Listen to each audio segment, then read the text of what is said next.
Hello দর্শকবৃন্দ, কৃষক বন্ধু প্রকল্প যে প্রকল্পে রাজ্য সরকার নতুন করে যাচাইকরণ শুরু করেছেন, সেই পরিস্থিতিতে যারা শুধুমাত্র কৃষক বন্ধু প্রকল্পের সুবিধাভোগী আছেন তাদের প্রত্যেককেই কিন্তু এই কৃষক বন্ধু প্রকল্পের যাচাইকরণের ফর্মটি ফিল আপ করে অবশ্যই জমা দিতে হবে।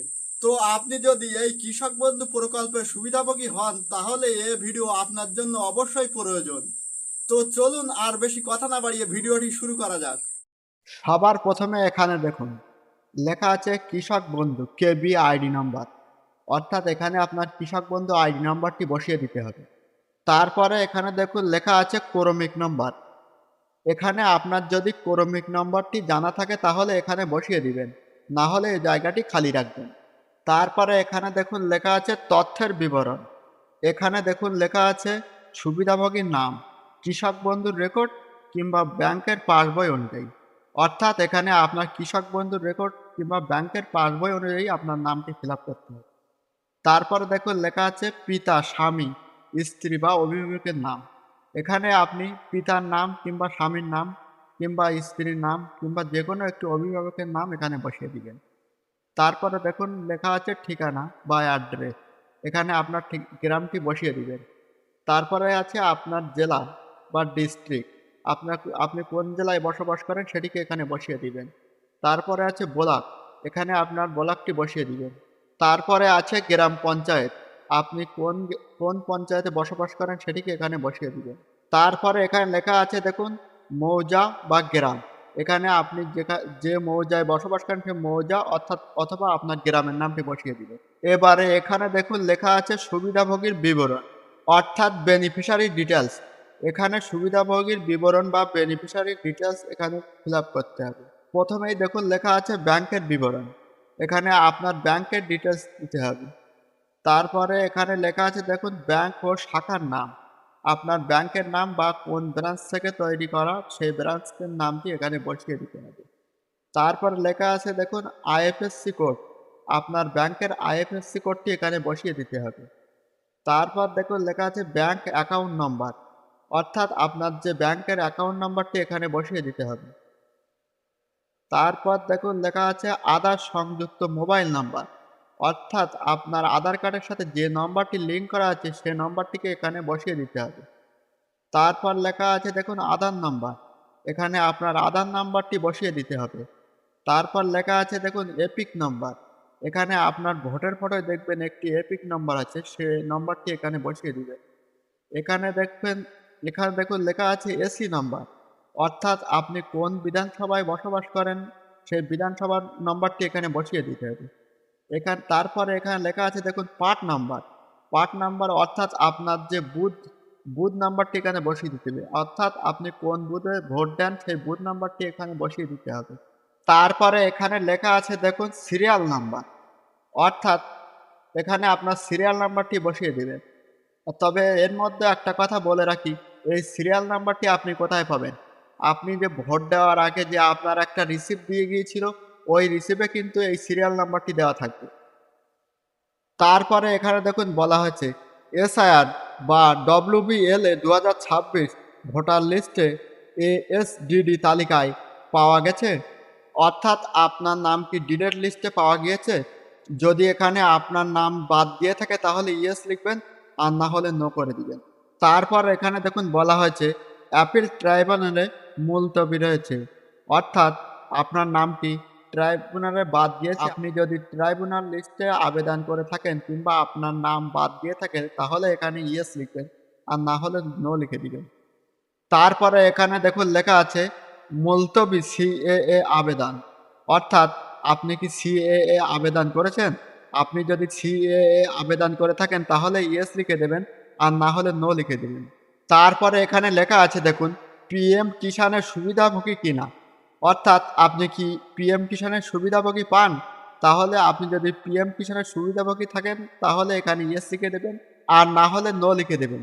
কিন্তু এখানে একটা কথা বলে রাখি, যারা পিএম কিষাণ পান আবার কৃষক বন্ধু পান তাদের কিন্তু এই ফর্মটি ফিল আপ করার কোনো প্রয়োজন নেই, তাদেরকে এই ফর্ম ফিল আপ করা লাগবে না। এই ফর্মটি যারা শুধুমাত্র কৃষক বন্ধু পান তাদের ক্ষেত্রে এই ফর্মটি ফিল আপ করা প্রয়োজন, বাকিদের এই ফর্মটি ফিল আপ করা প্রয়োজন নেই। তারপরে লেখা আছে দেখুন এখানে প্রধান পেশা, অর্থাৎ যে ব্যক্তির নামে কৃষক বন্ধু আছে তার পেশা কি, প্রধান পেশা কি আছে।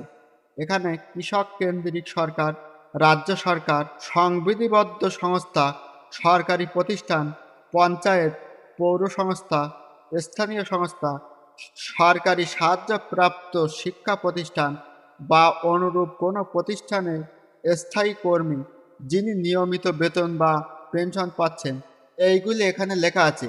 কিন্তু এর বাইরেও আপনি যে কাজটি করেন সেটিকে এখানে বসিয়ে দিতে পারবেন। তারপরে এখানে লেখা আছে দেখুন চাষযোগ্য জমির পরিমাণ, অর্থাৎ আপনার নামে কতটি জমি আছে সেই জমির পরিমাণটি এখানে লিখে দিবেন। তারপরে এখানে লেখা আছে দেখুন জেএল নম্বর, অর্থাৎ আপনার যে জমির খতিয়ান সেই কাগজটি বের করবেন, সেখানে দেখবেন লেখা আছে জেএল নাম্বার, সেটিকে এখানে বসিয়ে দিবেন। তারপরে লেখা আছে দেখুন খতিয়ান নম্বর, আপনার যে চাষযোগ্য জমির খতিয়ান নাম্বার সেটিকে এখানে বসিয়ে দিবেন। তারপরে দেখুন লেখা আছে দাগ নাম্বার বা প্লট নাম্বার, এখানে আপনার দুটো তিনটে দাগ নাম্বার থাকতে পারে, এখানে আপনার দাগ নাম্বারগুলি বসিয়ে দিবেন। তারপরে দেখুন এখানে লেখা আছে চাষযোগ্য জমির পরিমাণ একর, অর্থাৎ আপনার চাষযোগ্য জমির পরিমাণ কতটা সেটিকে এখানে লিখিয়ে দিবেন। তারপরে দেখুন এখানে লেখা আছে শর্তালিপি আর ও আর এর তারিখ, অর্থাৎ খতিয়ানের তারিখ। এখানে দেখুন আপনার যে খতিয়ানের কাগজটি আছে সেখানে দেখুন আপনার তারিখটি লেখা আছে, সেটিকে এখানে বসিয়ে দিবেন। তারপরে এখানে দেখুন লেখা আছে জমি দখলের ধরন, অর্থাৎ আপনি কিভাবে জমিটি পেয়েছেন, এখানে ক্রয় করে নিয়েছেন কিংবা উত্তরাধিকার সূত্রে নিয়েছেন কিংবা হস্তান্তর নিয়েছেন বা অন্যান্য। এখানে আপনি যে পরিস্থিতিতে জমিটি পেয়েছেন সেটিকে এখানে উল্লেখ করে দিবেন। তারপরে এখানে দেখুন লেখা আছে আয়কর প্রদানকারী কিনা, অর্থাৎ এই যে জমির কৃষক সেই কৃষক কি ইনকাম ট্যাক্স প্রদান করে, অর্থাৎ এই যে জমির কৃষক সেই কৃষক যদি ইনকাম ট্যাক্স প্রদান করে তাহলে হ্যাঁ লিখে দিবেন, আর যদি না করে থাকে তাহলে না লিখে দিবেন। তারপর আমরা পরবর্তী পেজে চলে আসলাম। এখানে দেখুন লেখা আছে স্বামী এবং স্ত্রীর বিবরণ, অর্থাৎ আপনি যদি ছেলে হয়ে থাকেন তাহলে এখানে আপনার স্ত্রীর বিবরণ দিতে হবে, অর্থাৎ কিংবা আপনি যদি মেয়ে হয়ে থাকেন তাহলে এখানে আপনার স্বামীর বিবরণ দিতে হবে। আর আপনি যদি অবিবাহিত হয়ে থাকেন তাহলে এই জায়গাটি আপনারা খালি রেখে দিবেন। এবারে দেখুন এখানে লেখা আছে স্বামী কিংবা স্ত্রীর নাম, অর্থাৎ আপনি যদি ছেলে হয়ে থাকেন তাহলে এখানে স্ত্রীর নাম বসিয়ে দিবেন, আর আপনি যদি এখানে মেয়ে হয়ে থাকেন তাহলে আপনার স্বামীর নামটিকে এখানে বসিয়ে দিবেন। তারপরে এখানে লেখা আছে দেখুন ব্যাংকের বিবরণ, অর্থাৎ আপনি যদি মহিলা হয়ে থাকেন এখানে আপনার স্বামীর ব্যাংকের বিবরণ দিয়ে দেবেন, আর আপনি যদি পুরুষ হয়ে থাকেন তাহলে এখানে আপনি আপনার স্ত্রীর ব্যাংকের বিবরণ দিবেন। তারপরে এখানে লেখা আছে দেখুন ব্যাংক ও শাখার নাম, অর্থাৎ আপনার কোন ব্যাংকের বই ও তার শাখার নাম আপনার ব্যাংকের বইয়ে লেখা আছে সেটিকে এখানে উল্লেখ করে দিবেন। তারপরে দেখুন লেখা আছে এখানে আইএফএসসি কোড, অর্থাৎ আপনার যে ব্যাংকের বই রয়েছে সেটির মধ্যে আপনার এই আইএফএসসি কোড রয়েছে, সেটিকে এখানে বসিয়ে দিবেন। তারপরে দেখুন লেখা আছে এখানে ব্যাংক অ্যাকাউন্ট নাম্বার, অর্থাৎ আপনার যে ব্যাংক অ্যাকাউন্ট নাম্বারটি সেই অ্যাকাউন্ট নাম্বারটিকে এখানে বসিয়ে দিবেন। তারপরে দেখুন লেখা আছে আধার সংযুক্ত মোবাইল নাম্বার, অর্থাৎ আপনার যে আধার সংযুক্ত মোবাইল নাম্বারটি আছে সেই নম্বরটি এখানে বসিয়ে দিবেন। তারপরে দেখুন লেখা আছে আধার নাম্বার, এখানে আপনার যে আধার নাম্বারটি আছে সেই আধার নাম্বারটি বসিয়ে দিবেন। কিন্তু এখানে একটি জিনিস মনে রাখবেন, এখানে যদি স্বামী ফর্ম ফিল আপ করে থাকে তাহলে কিন্তু এখানে তার স্ত্রীর সব ডিটেলস দিতে হবে, আর এখানে যদি মেয়েরা ফর্ম ফিল আপ করে থাকে তাহলে তার স্বামীর সব ডিটেলস এখানে দিতে হবে, এই কথাটি অবশ্যই মাথায় রাখবেন। তারপরে এখানে লেখা আছে দেখুন এপিক নাম্বার, অর্থাৎ আপনার যে ভোটার ফটো এপিক নাম্বারটি আছে সেটিকে এখানে বসিয়ে দিবেন। তারপরে দেখুন লেখা আছে এসি নাম্বার, অর্থাৎ আপনার যে বিধানসভার নাম্বারটি সেটিকে এখানে বসিয়ে দিবেন। তারপরে লেখা আছে দেখুন পার্ট নাম্বার, আপনার যে পার্ট নাম্বার অর্থাৎ বুথ নাম্বারটি আছে সেটিকে এখানে বসিয়ে দিবেন। তারপর দেখুন এখানে লেখা আছে সিরিয়াল নাম্বার, অর্থাৎ আপনি যে ভোট দিতে গিয়েছিলেন ওই কাগজের যে সিরিয়াল নাম্বারটি আছে ওই সিরিয়াল নাম্বারটি এখানে বসিয়ে দিবেন। তারপরে এখানে দেখুন বলা হয়েছে কেবিএনএ সুবিধাভোগী কিনা, অর্থাৎ এখানে যে ব্যক্তি কৃষক বন্ধু পান তার যে স্বামী কিংবা স্ত্রীর ডিটেলসটি এখানে দিয়েছেন সেই ব্যক্তি এখানে কৃষক বন্ধুর সুবিধা পায় কিনা। সেই ব্যক্তি যদি এখানে কৃষক বন্ধুর টাকা পেয়ে থাকেন তাহলে এখানে ইয়েস লিখে দেবেন, আর যদি টাকা না পেয়ে থাকে তাহলে এখানে নো লিখে দেবেন। তারপরে দেখুন এখানে বলা হয়েছে এসআইআর WBLA 2026 ভোটারের জন্য ASDD তালিকায় নাম পাওয়া গেছে কিনা, অর্থাৎ এখানে এই যে ব্যক্তির ডিটেলস দিয়েছেন এই ব্যক্তির WB 2026 ভোটার লিস্টে নাম বাদ দিয়েছে কিনা। যদি এখানে আপনার নাম বাদ দিয়ে থাকে তাহলে ইয়েস লিখে দিবেন, আর যদি বাদ না গিয়ে থাকে তাহলে নো লিখে দিবেন। তারপরে এখানে দেখুন বলা হয়েছে অ্যাপিল ট্রাইব্যুনালে মুলতবি রয়েছে, অর্থাৎ আপনি কি ট্রাইব্যুনালে আবেদন করেছেন। আপনি যদি ট্রাইব্যুনালে আবেদন করে থাকেন তাহলে ইয়েস লিখে দিবেন, আর যদি আবেদন না করে থাকেন তাহলে নো লিখে দেবেন। তারপরে দেখুন এখানে বলা হচ্ছে মুলতবি CAA আবেদন, অর্থাৎ আপনি কি CAA আবেদন করেছেন। আপনি যদি CAA আবেদন করে থাকেন তাহলে এখানে ইয়েস লিখে দেবেন, আর যদি না করে থাকেন তাহলে এখানে নো লিখে দিবেন।